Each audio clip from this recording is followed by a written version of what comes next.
Bienvenidos todos los hermanos, Dios les bendiga abundantemente. Gracias por el apoyo de cada uno de ustedes. Y estamos listos con los cinturones abrochados y vamos a emprender nuestro viaje. Y en esta oportunidad vamos a viajar por las páginas de los capítulos 44, 45 y 46. Vamos entonces ya a escuchar el capítulo 44. Ezequiel capítulo 44. Y tornóme hacia la puerta de afuera del santuario, la cual mira hacia el oriente, y estaba cerrada. Y díjome Jehová, esta puerta ha de estar cerrada, no se abrirá, ni entrará por ella hombre, porque Jehová Dios de Israel entró por ella, estará por tanto cerrada. Para el príncipe, él se sentará en ella, para comer pan delante de Jehová. Por el camino de la entrada de la puerta entrará, y por el camino de ella saldrá. Y llevóme hacia la puerta del norte, por delante de la casa, y miré, y he aquí, la gloria de Jehová había henchido la casa de Jehová, y caí sobre mi rostro. Y díjome Jehová, Hijo del hombre, pon tu corazón, y mira con tus ojos, y oye con tus oídos, todo lo que yo hablo contigo sobre todas las ordenanzas de la casa de Jehová, y todas sus leyes, y pon tu corazón a las entradas de la casa, y a todas las salidas del santuario.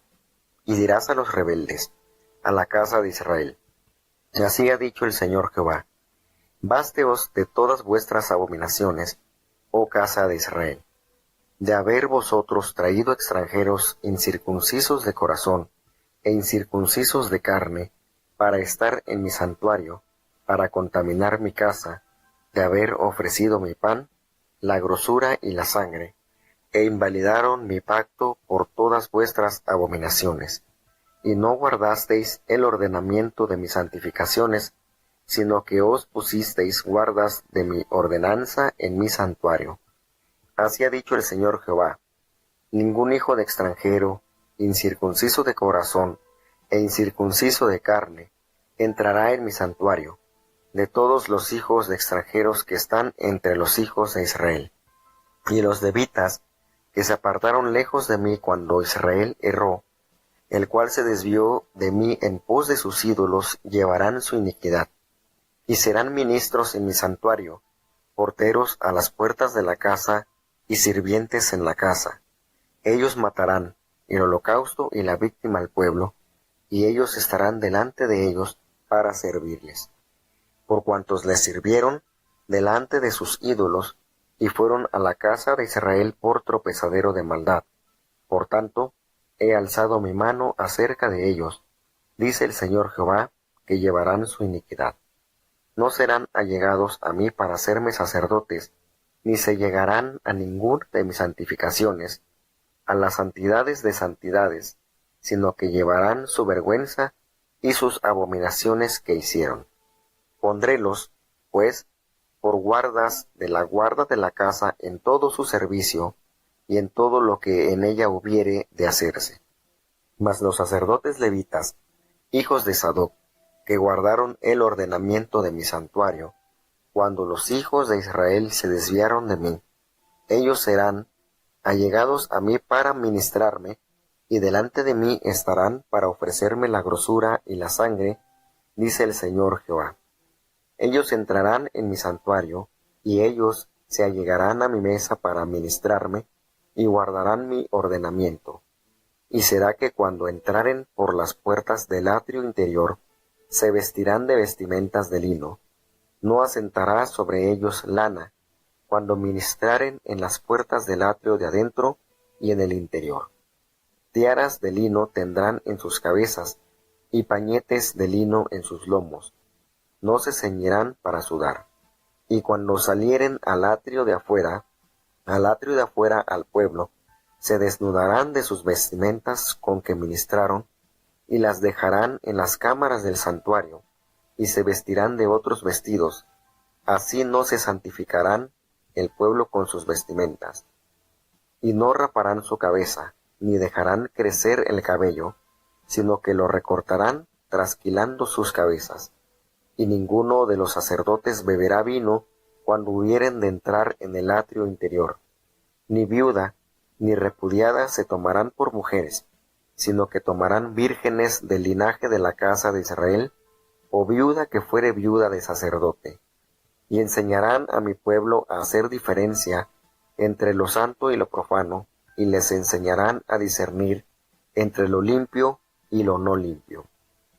Y en el pleito ellos estarán para juzgar, conforme a mis derechos lo juzgarán, y mis leyes y mis decretos guardarán en todas mis solemnidades, y santificarán mis sábados.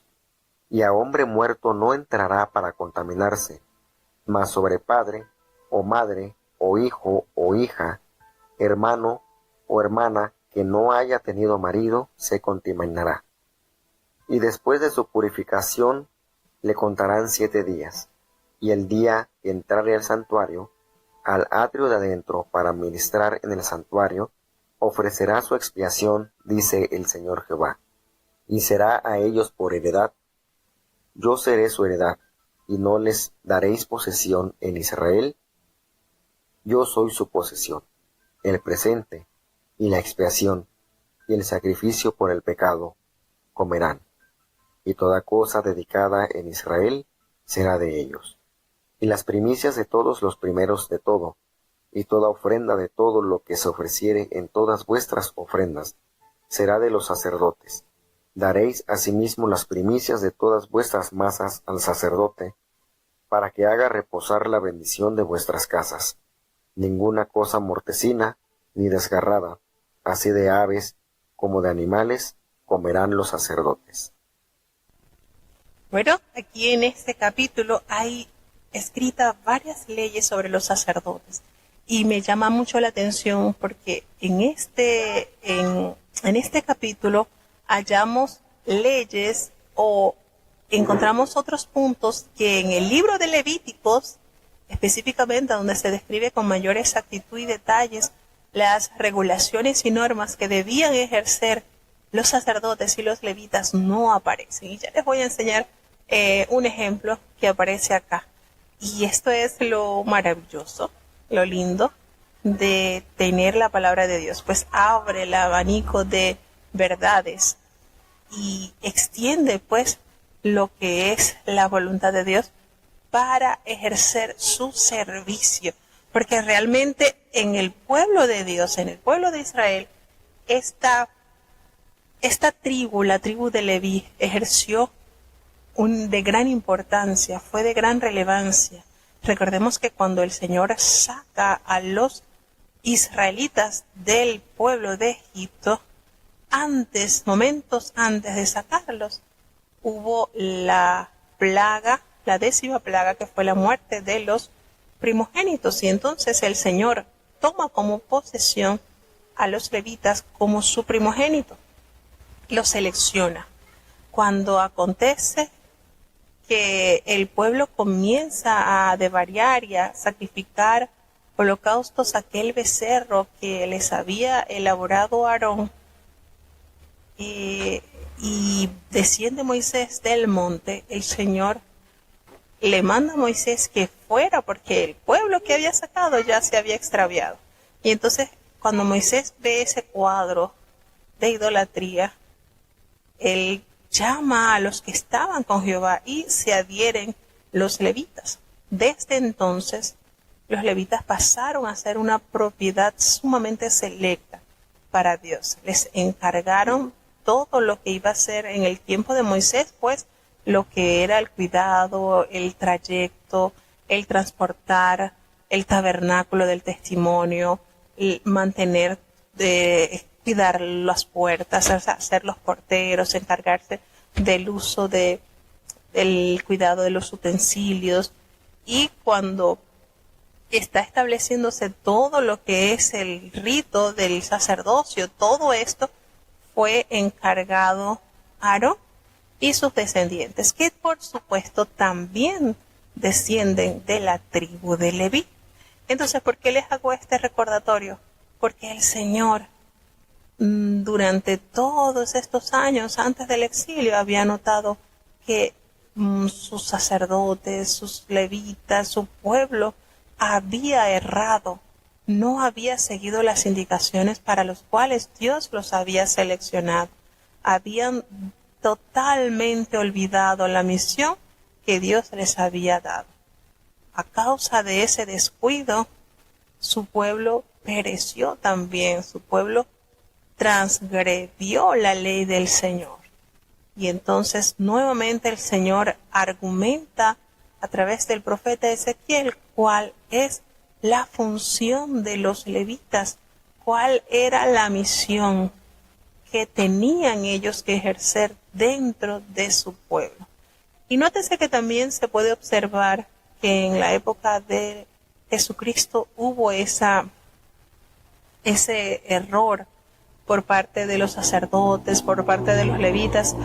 No siguieron las indicaciones de Dios. Y como manera de ilustrar esa terrible confusión que ellos tenían al no hacer valer la orden para lo cual el Señor los había encomendado, Jesucristo les presenta a ellos la parábola del buen samaritano.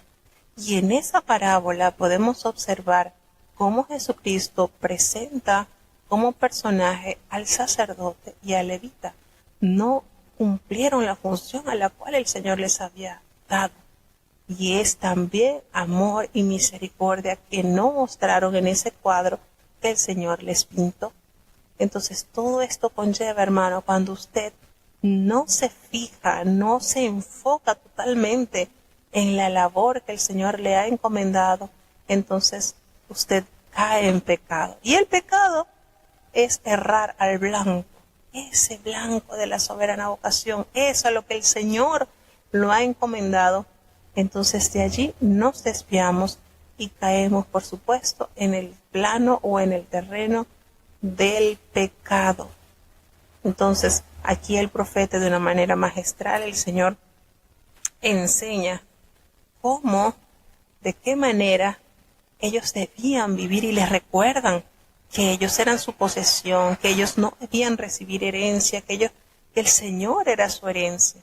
Entonces todo esto que se dibuja en este capítulo, pues recordando que en los capítulos anteriores el profeta observó a través de la visión el majestuoso templo que el Señor tiene diseñado.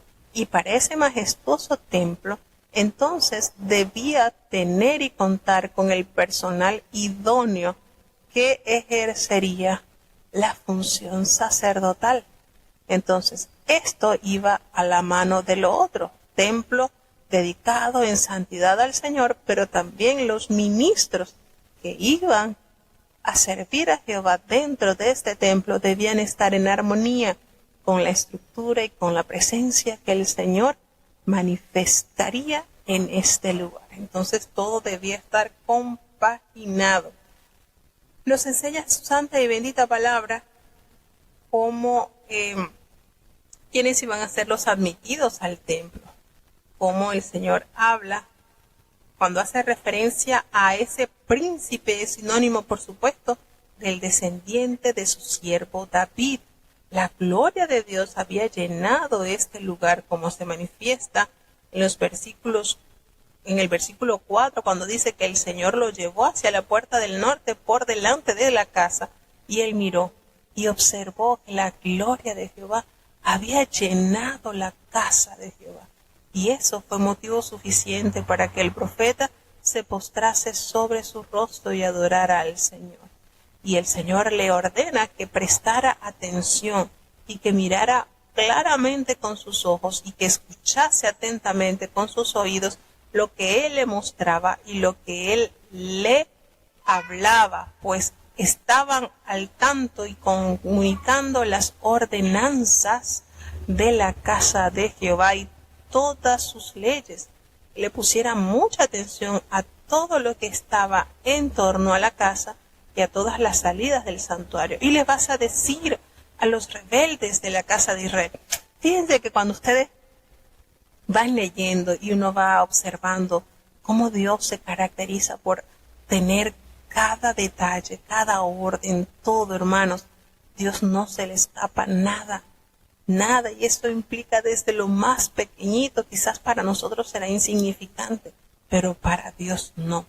Y él le habla y le envía mensaje a los rebeldes de la casa de Israel y le envía a decir: basta ya de todas vuestras abominaciones, oh casa de Israel, ya suficiente que ustedes persistan en esta actitud, no más. ¿Hasta cuándo van a estar trayendo extranjeros incircuncisos de corazón e incircuncisos de carne para ocupar mi santuario y para que así contaminen mi casa, ofreciendo ellos el pan, la grosura y la sangre, y así están invalidando mi pacto con todas esas abominaciones? No, el Señor le dice: pues no habéis guardado lo establecido acerca de mis cosas santas, no habéis sido celoso, no haber abrazado con celo mis órdenes, sino que han puesto extranjeros como guardas de las ordenanzas en mi santuario. Esto, por supuesto, que se estaba haciendo, esto evoca a los guardas cereteos que habían contribuido, por supuesto, a la caída del anterior templo de Judá. Y entonces, el templo restaurado de Dios, que se menciona acá en el libro del profeta Ezequiel, sería administrado únicamente, exclusivamente por los sacerdotes que estipulaban el pacto. Y ese pacto el Señor lo concertó con su pueblo. Ese pacto el Señor habló en el libro de Éxodo lo que ellos debían hacer. Levítico detalla que los extranjeros no debían entrar para tener acciones o usos santos dentro de su casa del Señor. Y el pueblo, por supuesto, había errado a las ordenanzas del Señor. No habían establecido ese pacto. Y el Señor les vuelve a recordar, le dice: no, ningún hijo de extranjero incircunciso de corazón e incircunciso de carne va a entrar en mi santuario, de todos los hijos de los extranjeros que están entre los hijos de Israel. Esto no quiere decir que los extranjeros están exentos de la salvación, no. El Señor es un Dios de orden. Y entonces les estaba recordando el pacto que él había concertado con los levitas y cuál sería su función. Ellos no debían delegar sus funciones a otro personal. Sencillamente el Señor es un Dios de orden y requería que toda ordenanza del Señor fuese cumplida de manera magistral. Entonces, aquí suceden muchas leyes, o se manifiestan leyes sobre los sacerdotes, donde se especifican regulaciones que deberían seguir quienes ministran como sacerdotes. ¿Quiénes eran esos sacerdotes según el profeta Ezequiel? ¿Quiénes serían ellos los que ministrarían en este templo? Los sacerdotes de la línea de Sadoc. Recordemos que fue sumo sacerdote bajo las órdenes de David y descendiente de Aarón, por supuesto, para ejercer este importante cargo, como lo era el sacerdocio, únicamente estaba permitido a los descendientes de Aarón. ¿Y quiénes eran los descendientes de Aarón? Recordemos que Aarón se menciona que tuvo 4 varones. Los 2 mayores murieron al ofrecer fuego extraños. Ellos no dejaron descendientes, ellos murieron bastante jóvenes. ¿Ok? Y entonces quedaban los 2 siguientes. Estos 2 siguientes tenían entonces sus descendientes el alto honor, pero a la vez un enorme compromiso de ser los instrumentos que se encargasen de ministrar en el lugar santísimo. ¿Cuándo lo hacían? Una vez al año.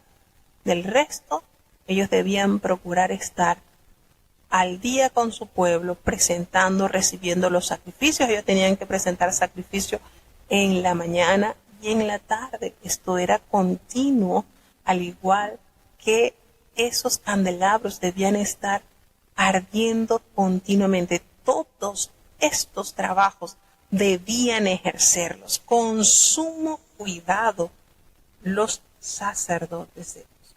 Entonces, estos hombres que descendían de Sadoc o sus descendientes eran exaltados o fueron exaltados por Dios por medio de la lealtad de su padre, y a ellos se les da una distinción entre los levitas, las cuales seguramente los levitas habían extraviado a causa de su comodidad. Los levitas en su ejercicio habían extraviado. Entonces, la fidelidad de este hombre llamado Sadoc ayudó a que su descendencia fuese homenajeada por Dios y llevada a este alto privilegio como era ofrecer las ofrendas, la grosura y la sangre de los sacrificios. Fíjense cómo el Señor en su amor y en su misericordia especifica que ellos debían estar siempre allí entrando por las puertas del atrio interior. Ellos debían usar vestiduras de lino, no deberían llevar nada de cosa de lana. Cuando ellos ministraban en las puertas del atrio interior y dentro de la casa de Jehová, el lino simboliza la pureza ritual. Recordemos que el lino es un material con el que se elabora tela, pero de origen vegetal, mientras que la lana, por supuesto, procede de un animal y era considerado para ese. Miren, es que esto es impresionante. Aún el origen de la tela que ellos debían portar, el Señor estaba atento. No van a usar ropa de origen animal, en este caso pues de lana, sino que sus vestimentas estarían únicamente elaboradas con lino. Y fíjense que hasta el lino, este origen o esta característica también se menciona en el libro de Apocalipsis. Las vestiduras de lino que representan, ¿verdad?, la justicia, que representan, tiene una representación sumamente maravillosa.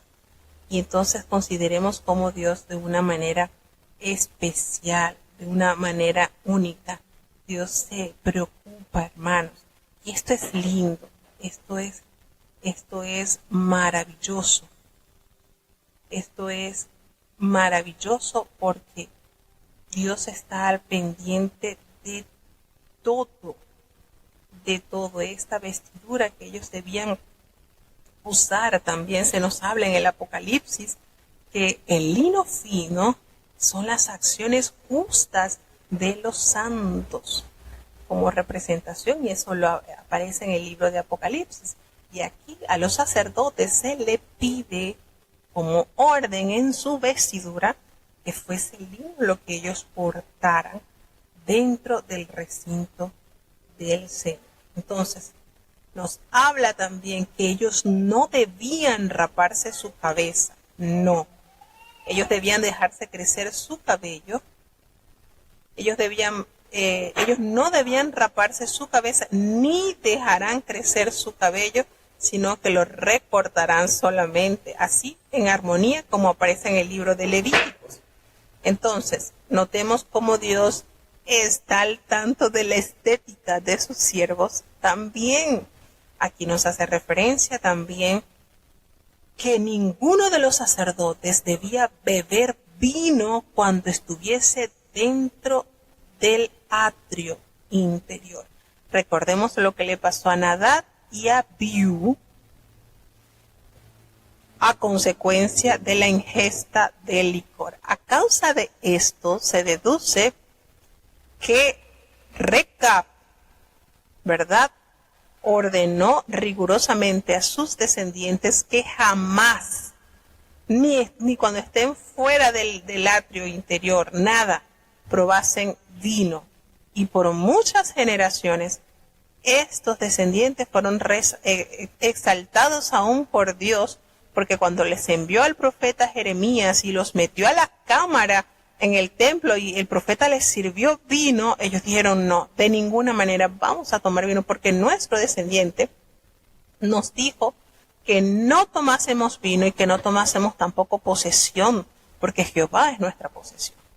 Entonces ellos fueron tomados como ejemplo por Jehová para exaltar la obediencia que en ellos se manifestó. Y aquí el Señor vuelve a recordarle a los sacerdotes que no debían beber vino cuando estuviesen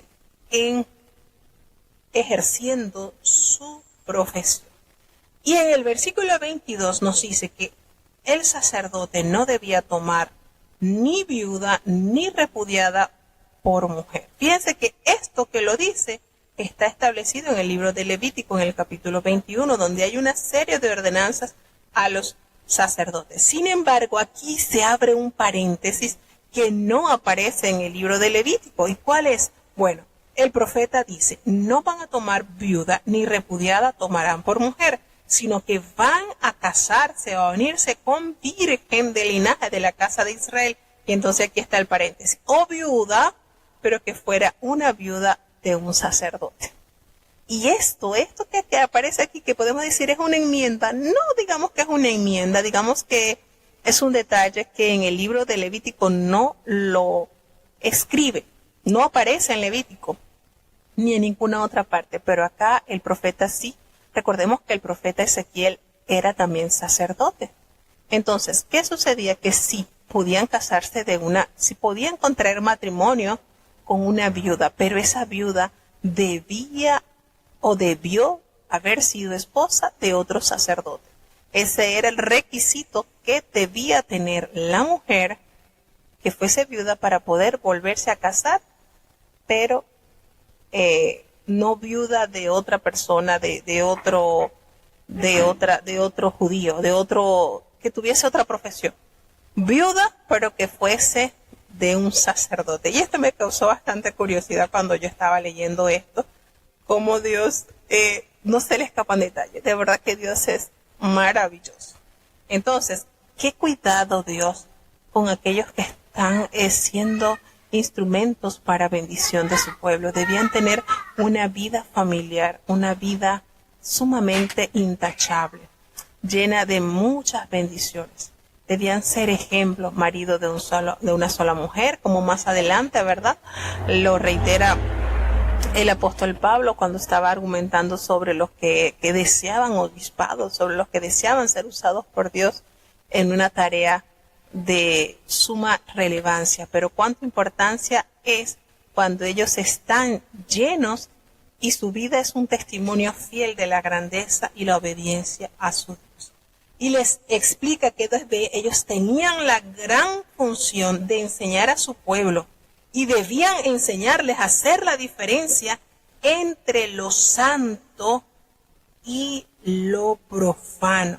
Entonces, esto era la principal preocupación del profeta Ezequiel, debido a que su condición de sacerdote, los sacerdotes le correspondían marcar la distinción entre lo santo y lo profano, es decir, enseñarlo a la gente, vivirlo para poder enseñarlo. De acuerdo con lo que nos hace referencia el profeta Miqueas, a los sacerdotes los sacerdotes recibían cierto pago, cierto beneficio por enseñar en tiempos del profeta Ezequiel. Puede que hayan descuidado pues esa tarea y el Señor se los recuerda que ellos debían estar sumamente diligentes en aprender, inquirir sabiduría, inquirir sobre las cosas santas y a la vez también estar al tanto de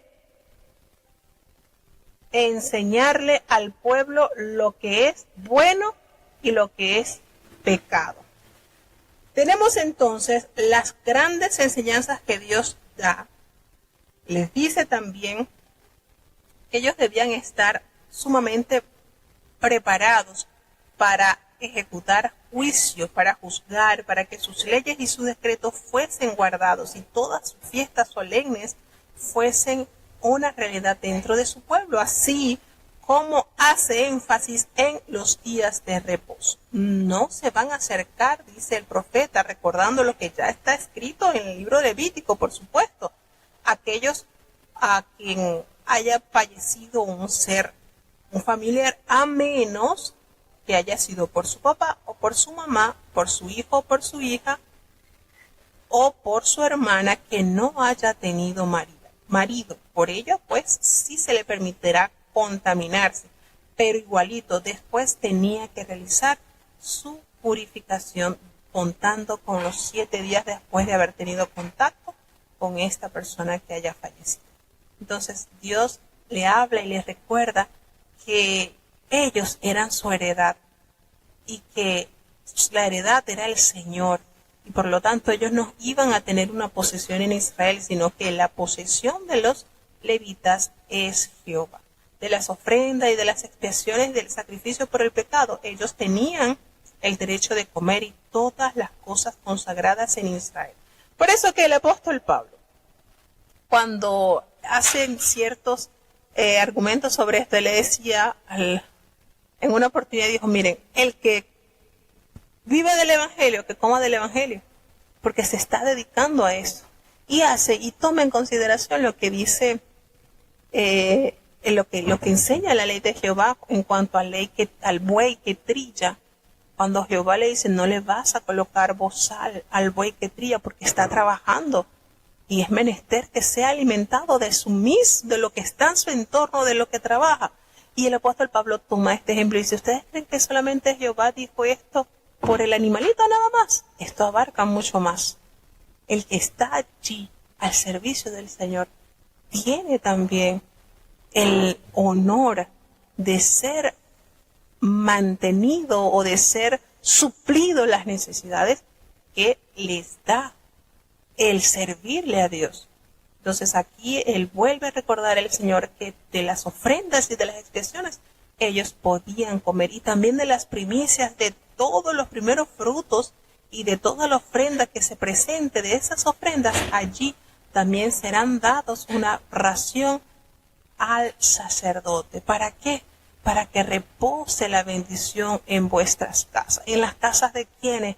En las casas de aquellos hermanos que enteramente obedecen al entregar las ofrendas con un corazón agradecido. He escuchado hablar a muchas personas decir, no, yo no entrego mis diezmos, yo prefiero agarrar los diezmos y entregárselos y dárselo a los pobres. Pero para el templo, ¿para qué? Para que se lo coma fulano y sutano, hermanos. A nosotros no nos compete eso, a nosotros nos compete obedecer. Pues en la obediencia hay bendición. Y la obediencia es, traigan los diezmos al alfolí. Allí está. Ahora que usted de su parte, porque tiene un corazón generoso y desea tener más bendiciones, usted toma una porción o prepara alimentos y lo entrega a las personas que necesitan, pues eso es una bendición extra. Pero el diezmo es como un impuesto, es un impuesto a Dios. Y Dios yo lo he aprendido a ver como que si usted tiene una plantita de guandú, aquí le llaman guandú, ese frijolito muy rico, y de allí usted, por decir, usted recoge 100 semillitas y prepara 90 para su arroz con guandú, pero aparta 10 semillitas porque quiere seguir cosechando su guandú para diciembre del año que viene, porque quiere hacer su gallinita, aquí le llaman gallina de patio con su arrocito con guandú. Entonces el diezmo es eso, usted aparte esa semillita que usted va a sembrar y eso le va a asegurar que va a seguir teniendo cosecha. Así es esto. Y por supuesto es un acto de fe. Es un acto de fe. El Señor promete que para que ustedes traigan eso, ustedes traigan sus primicias, traigan sus ofrendas, traigan sus diezmos, porque eso es para que en tu casa repose la bendición. Fíjense eso, lo que el Señor dice. Y este versículo 30 nos hace conexión directamente con el profeta Malaquías, capítulo 3. Fíjense. Entonces, es importante, hermanos. Hay una de las cosas cuando nosotros nos resistimos a obedecer.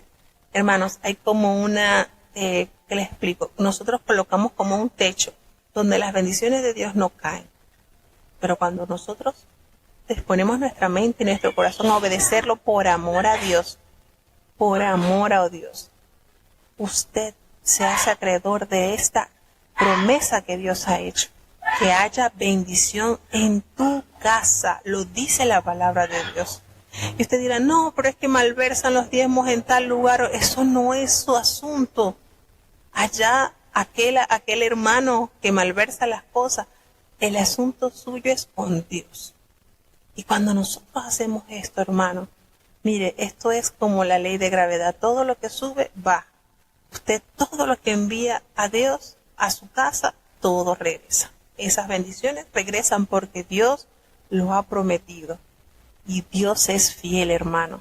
Y eso es algo que el enemigo siempre va a tratar de hacerlo persuadir. No, y empieza a meterle ideas extrañas. No. Obediencia, ante todo la obediencia. Eso genera en nuestras vidas bendiciones. Así de sencillo.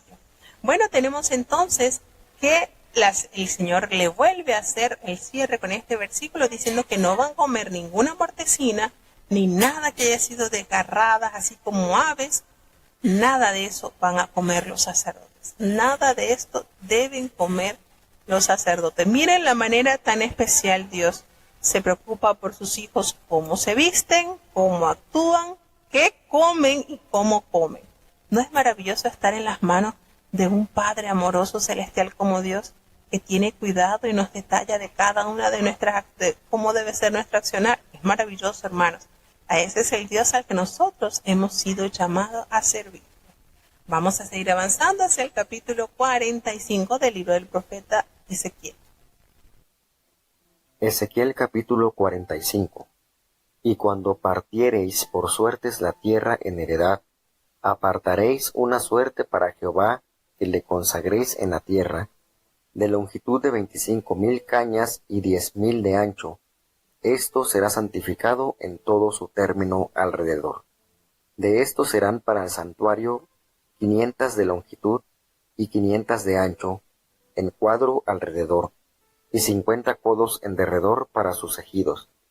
Y de esta medida medirás en longitud 25,000 cañas, y en anchura 10,000, en lo cual estará el santuario de santuarios.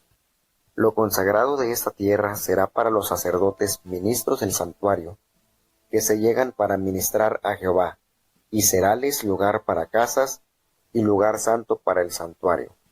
Asimismo 25,000 de longitud y 10,000 de anchura, lo cual será para los levitas ministros de la casa, en posesión con 20 cámaras. Y para la posesión de la ciudad daréis 5,000 de anchura y 25,000 de longitud, delante de lo que se apartó para el santuario, será para toda la casa de Israel. Y la parte del príncipe será junto al apartamiento del santuario, de la una parte y de la otra, y junto a la posesión de la ciudad, delante del apartamiento del santuario, y delante de la posesión de la ciudad, desde el rincón occidental hacia el occidente, hasta el rincón oriental hacia el oriente, y la longitud será de la una parte a la otra, desde el rincón del occidente hasta el rincón del oriente. Esta tierra tendrá posesión en Israel, y nunca más mis príncipes oprimirán a mi pueblo, y darán la tierra a la casa de Israel por sus tribus. Así ha dicho el Señor Jehová: Básteos, oh príncipes de Israel, dejad la violencia y la rapiña, haced juicio y justicia, quitad vuestras imposiciones de sobre mi pueblo, dice el Señor Jehová.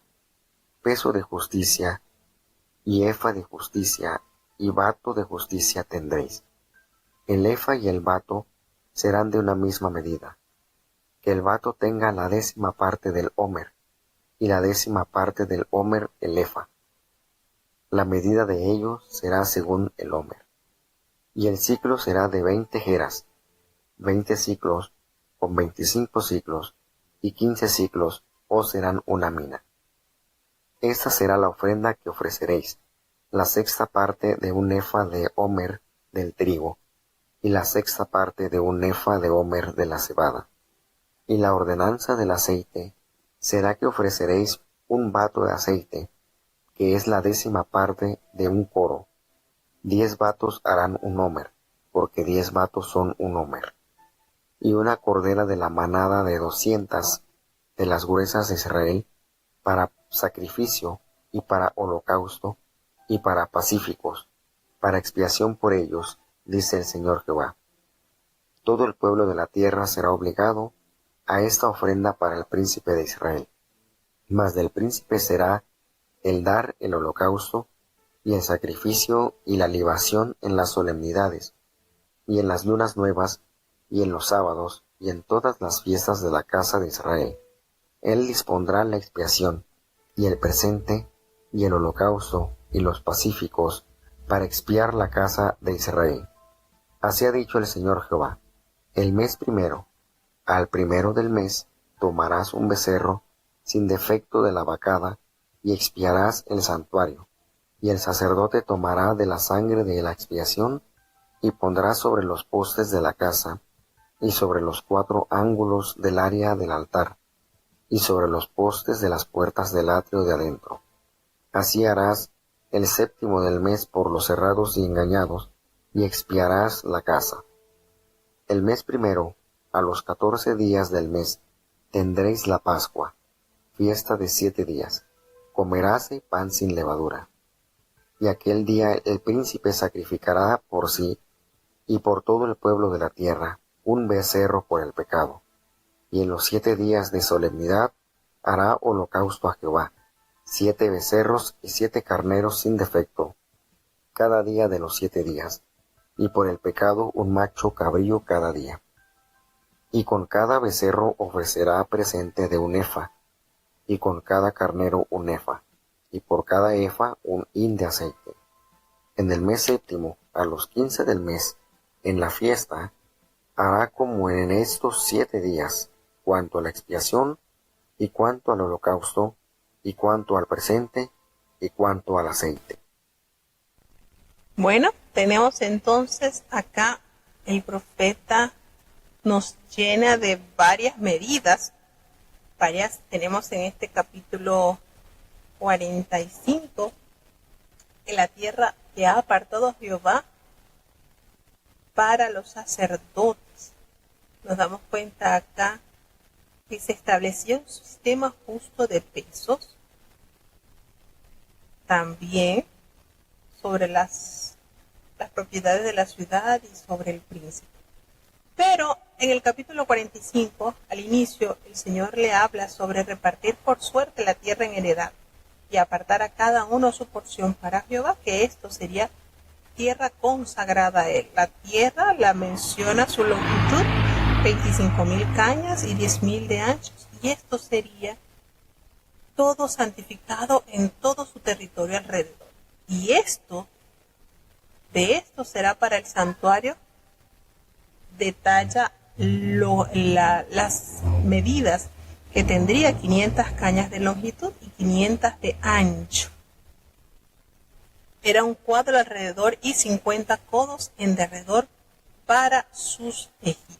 De esta medida, entonces, había que consagrarlo, esta tierra, totalmente para los sacerdotes y los ministros del santuario que se acercaban a ministrar a Jehová. De modo que este sería el lugar para su recinto, para su casa, para ese lugar donde el pueblo o donde el grupo o el cuerpo sacerdotal reposar. Nos hace mención también sobre las propiedades de la ciudad y del príncipe, cómo debían estar entonces las propiedades señaladas sobre 5,000 de anchura y 25,000 de longitud, delante de lo que él se apartó, pues aparte para el santuario, que sería total para la casa de Israel. Y la parte del príncipe estará junto a lo que se apartó para el santuario, de un lado y del otro lado. Allí, junto a la posesión de la ciudad, se habla en este capítulo. De tal manera que esta tierra tendrá por posesión en Israel, y dice que nunca más mis príncipes jamás volverán a oprimir a su pueblo, y ellos darán la tierra a la casa de Israel conforme a la repartición de sus tribus. Nos habla sobre las leyes. También en el versículo 9 se establece un sistema justo de pesos y medidas para impedir que se cometieran los abusos del pasado. Una recomendación semejante, por supuesto, a esta había sido dado en tiempos pasados, como lo leemos en el libro de Levítico, en el libro de Deuteronomio. También Miqueas usa estos temas. Hace referencia al homer, que equivale aproximadamente a 370 litros. El bato, que era una medida de capacidad, el efa de áridos, ambas equivalían a 1/10 de homer. El ciclo pesaba 11.4 gramos. La mina representa aproximadamente 50 ciclos dentro del sistema cananeo, pero el profeta Ezequiel lo rectifica y lo fija en 60 ciclos, al igual que el sistema babilónico. La ofrenda que el príncipe debe entregar de sus ingresos se eleva a un sexto del producto. El coro y el homer eran iguales. El coro se usaba para medir la harina, el trigo y la cebada. Notamos entonces acá, en los versículos del 18 al final, que se mencionan tres grandes festividades sagradas: el día del Año Nuevo, la Pascua combinada con la fiesta de los panes sin levaduras y la fiesta de los tabernáculos o de la cosecha. Por supuesto, todo esto estaba ya previamente fijado y enseñado por el Señor por boca del profeta de Moisés, como lo encontramos en el libro de Éxodo, Levítico y Deuteronomio. Curiosamente se omite la tercera fiesta ordenada por todos los israelitas varones, que es la fiesta de la semana o del Pentecostés, que también estaba establecida en Éxodo, en Levítico y en Deuteronomio, y el día de la expiación, la ceremonia del primer mes. Y entonces el séptimo día de cada mes parece reemplazar el día de la expiación. No hay una clara explicación el por qué Ezequiel solamente escogió mencionar estas tres fechas. Lo que sí es aquí siempre recordado son las fechas y las fiestas sagradas, como el Señor le ordenó y le recordó, pues, que el primero del mes, a los 14 días, ellos debían celebrar las fiestas, y en esos 7 días todo el pueblo debía comer pan sin levadura. En las casas no había de tener levadura, y ese día el príncipe, el sacerdote, y debe sacrificar para sí mismo, por sí mismo y por todo el pueblo de la tierra, un becerro por el pecado. Y en los 7 días de estas fiestas solemnes debía ofrecer holocausto, 7 becerros y 7 carneros sin defecto, cada día de los 7 días. Entonces, imagínense todo lo que debía hacerse en estos días con sumo cuidado, como el Señor lo había detallado en el libro de Levítico, lo había mencionado también en Números y por supuesto recordado en el libro de Deuteronomio. De esta manera el Señor entonces les recuerda por medio del profeta Ezequiel las ofrendas y las festividades de mayor relevancia. Seguimos entonces hacia el capítulo 46 sobre las regulaciones del culto, qué debían hacerse y cómo debían hacerse, para también la preparación de las ofrendas. Y a ustedes no les llama la atención mucho porque el Señor siempre se preocupaba en que su pueblo ofrendara, porque esta es la manera de nosotros asegurarnos que en la obediencia el Señor seguirá bendiciendo a sus hijos. Ezequiel capítulo 46. Así ha dicho el Señor Jehová: la puerta del atrio de adentro que mira al oriente estará cerrada los 6 días de trabajo, y el día del sábado se abrirá. Abriráse también el día de la nueva luna. Y el príncipe entrará por el camino del portal de la puerta de afuera, y estará al umbral de la puerta, mientras los sacerdotes harán su holocausto y sus pacíficos, y adornará a la entrada de la puerta. Después saldrá, mas no se cerrará la puerta hasta la tarde.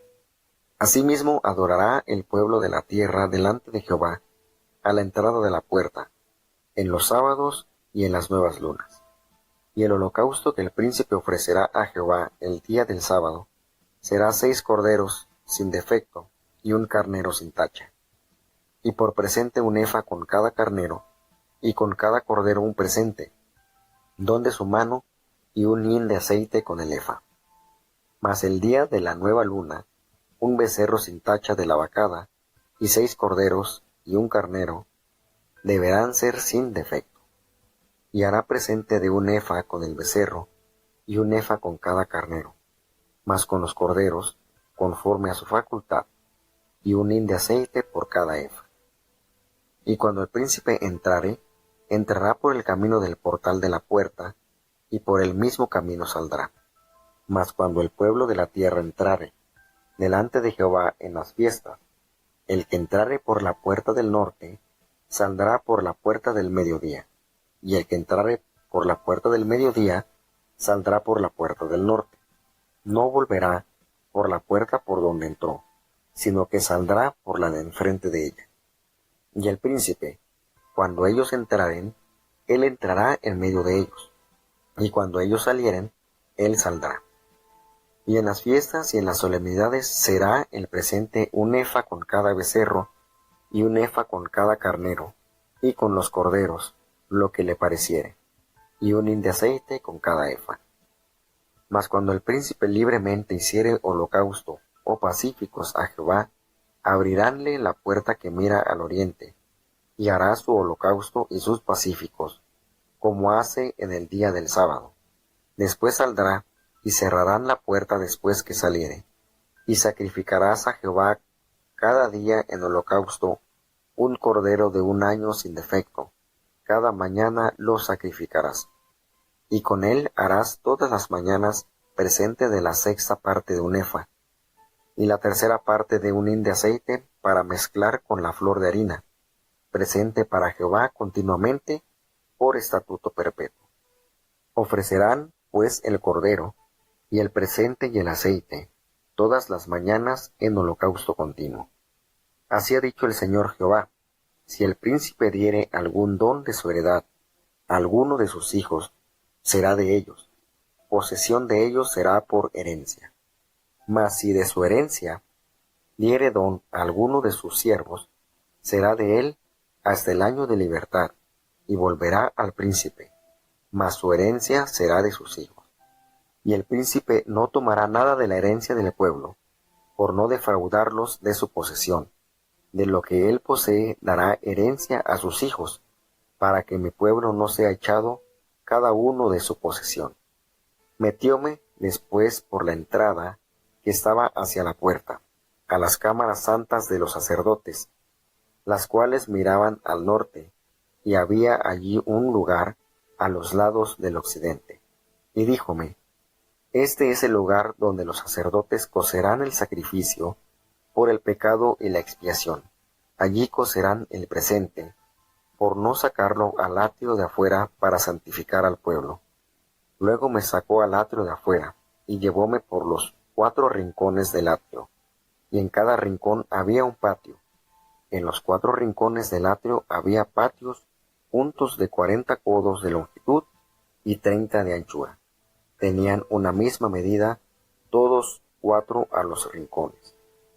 Y había una pared alrededor de ellos, alrededor de todos 4, y chimeneas hechas abajo alrededor de las paredes.